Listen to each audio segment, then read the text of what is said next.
नमस्कार दोस्तों, आइए आज हम शुरू करते हैं झारखंड जनरल नॉलेज पार्ट 4। 1930 ईस्वी में किसके द्वारा किसान सभा की स्थापना की गई थी? ठेबले उरांव द्वारा। झारखंड की कौन सी जनजाति सर्वाधिक शिक्षित है? उरांव जनजाति। और ये दूसरी जनजाति है जनसंख्या की दृष्टि से झारखंड की। पहला है संथाल, दूसरा उरांव, तीसरा मुंडा, चौथा हो। ये भी आप याद रखेंगे। विभिन्न प्रतियोगिताओं परीक्षाओं में ये सारे प्रश्न पूछे गए हैं, इसको आप जरूर कंठस्थ कर लें। रांची आकाशवाणी केंद्र की स्थापना कब की गई थी? 1957 में। छोटा नागपुर उन्नति समाज की स्थापना कब की गई? 1915 में। दामिनी कोह की स्थापना कब की गई? 1824 में। बहुत ही महत्वपूर्ण टॉपिक है ये।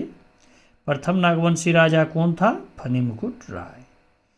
प्रथम नागवंशी राजा फनी मुकुट राय ने अपनी राजधानी कहाँ बनाई? सुतिअम्बे को। कौन नागवंशी राजा हीरे का पारखी था? राजा दुर्जन शाह या दुर्जन साल भी इसे कहा जाता है। राजा दुर्जन शाह किसका समकालीन था? मुगल शासक जहांगीर का। किस मुगल शासक द्वारा राजा दुर्जन साल को कैद कर लिया गया था? तो जहांगीर द्वारा। झारखंड का शिमला किस जिले को कहा जाता है? रांची को कहा जाता है, इसलिए कि वहाँ पहाड़ झील बहुतायत में पाया जाता है। मुंडा राजवंश का अंतिम राजा कौन था? तो मदरा मुंडा। नागवंश के किस राजा को आदि पुरुष कहा जाता है? तो फनी मुकुट राय को। किस नागवंशी राजा ने अपनी राजधानी सुतिअम्बे से चुटिया स्थानांतरित किया? प्रताप राय ने। पलामू का जो पुराना किला है वो इसी ने निर्मित किया था।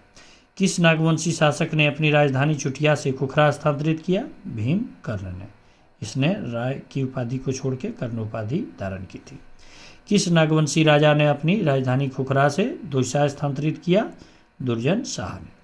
किस नागवंशी राजा ने अपनी राजधानी दोईसा से पालकोट स्थानांतरित किया? यदुनाथ शाह ने। पालकोट से रातूगढ़ अपनी राजधानी किसने बनाया? उदयनाथ शाह ने।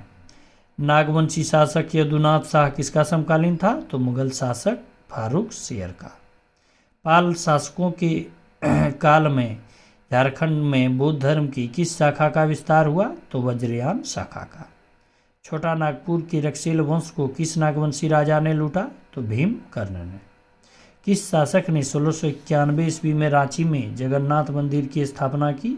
तो येनीनाथ शाहदेव ने। आपको ईस्वी भी पूछा जा सकता है, इसलिए ईस्वी भी याद रखें। 1691 ईस्वी में। और कहाँ? तो रांची में। येनीनाथ शाहदेव ने। रांची के हटिया बाजार की स्थापना किसने की? तो इसी ने किया था, येनीनाथ शाहदेव ने। बेगा और खोंड जनजाति पर जो महत्वपूर्ण टॉपिक है उस पर हम अब चर्चा करते हैं। बेगा जनजाति किस पशु को पवित्र मानती है? तो बाघ को। बेगा की सामुदायिक पंचायत का मुखिया क्या कहलाता है? मुकद्दम कहलाता है। बेगा जनजाति का प्रधान देवता कौन है? तो बड़ा देव, जिसका निवास स्थल साल या सखुआ वृक्ष में माना जाता है। किस जनजाति को उपक्षित जनजाति माना जाता है? तो बेगा को। कोंधी किस जनजाति की भाषा है? खोंड। खोंड जनजाति में ग्राम संगठन का मुखिया क्या कहलाता है? गोटिया। खोंड जनजाति में झूम खेती को क्या कहा जाता है? पोड़चा। खोंड जनजाति का प्रमुख देवता कौन है? सूर्य है, जिसे बेलापुन भी कहा जाता है। किस जनजाति में नरबली प्रथा प्रचलित थी? तो खोंड जनजाति में, जिसे मरियाह कहा जाता है। क्या कहा जाता है? मरियाह।